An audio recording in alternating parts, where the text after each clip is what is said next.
ನಟ ದರ್ಶನ್ ಪತ್ನಿ ವಿಜಯಲಕ್ಷ್ಮಿಗೆ ಅಸಭ್ಯ ಕಾಮೆಂಟ್ ಮಾಡಿದ್ದ ಕ್ರಿಮಿಗಳ ವಿರುದ್ಧ ಕ್ರಮ ಜರುಗಿಸುವುದೇ ಪೊಲೀಸರಿಗೆ ತಲೆನೋವಾಗಿದೆ.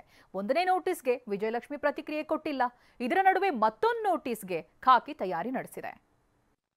ದರ್ಶನ್ ಪತ್ನಿಗೆ ಅಶ್ಲೀಲ ಟ್ವೀಟ್ ಪ್ರಕರಣ.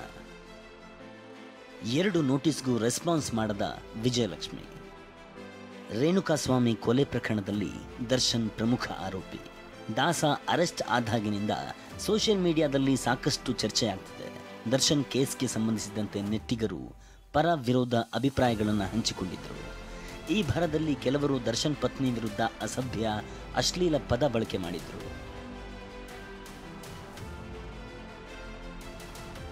ವಿಜಯಲಕ್ಷ್ಮಿಗೆ ಕಿಡಿಗೇಡಿಗಳು ಅಸಭ್ಯ ಕಮೆಂಟ್ ಮಾಡಿದ್ದ ಕೇಸ್ನ ತನಿಖೆ ಆರಂಭವಾಗಿದ್ದೇ ಬಂತು.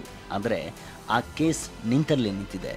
ಅಶ್ಲೀಲ ಕಮೆಂಟ್ಗಳಿಗೆ ಸಂಬಂಧಿಸಿದಂತೆ ವಿವರಣೆ ನೀಡುವಂತೆ ವಿಜಯಲಕ್ಷ್ಮಿಗೆ ಚಿನ್ನಮ್ಮನಕೆರೆ ಅಚ್ಚುಕಟ್ಟು ಪೊಲೀಸರು 2 ಬಾರಿ ನೋಟಿಸ್ ಕಳಿಸಿದ್ದಾರೆ.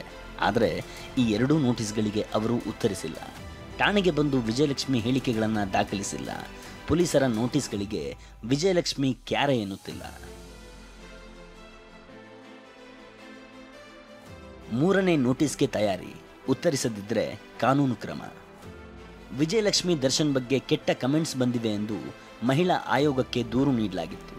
ಹಾಗಾಗಿ ರಾಜ್ಯ ಮಹಿಳಾ ಹಕ್ಕುಗಳ ಆಯೋಗದ ಅಧ್ಯಕ್ಷೆ ಡಾಕ್ಟರ್ ನಾಗಲಕ್ಷ್ಮಿ ಚೌಧರಿ ಸುಮೋಟೋ ಪ್ರಕರಣ ದಾಖಲಿಸುವಂತೆ ಸೂಚಿಸಿದ್ರು.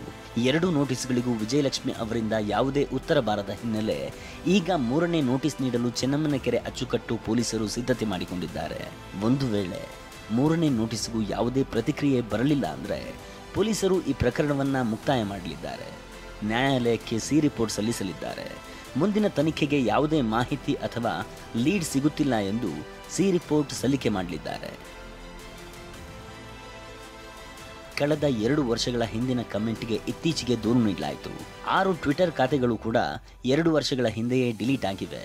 ಕಳೆದ 2 ವರ್ಷಗಳಿಂದ 6 ಟ್ವಿಟರ್ ಅಕೌಂಟ್ಗಳಿಂದ ಯಾವುದೇ ಮೆಸೇಜ್ಗಳು ವಿನಿಮಯ ಆಗಿಲ್ಲ. ಈ ಎಲ್ಲ ಮಾಹಿತಿಯನ್ನು ಕಲೆ ಹಾಕಿರೋ ಸಿಕೆ ಅಚ್ಚುಕಟ್ಟು ಪೊಲೀಸರು ತನಿಖೆ ಮುಂದುವರೆಸಿದ್ದಾರೆ. ಶಿವಪ್ರಸಾದ್, TV9 ಬೆಂಗಳೂರು.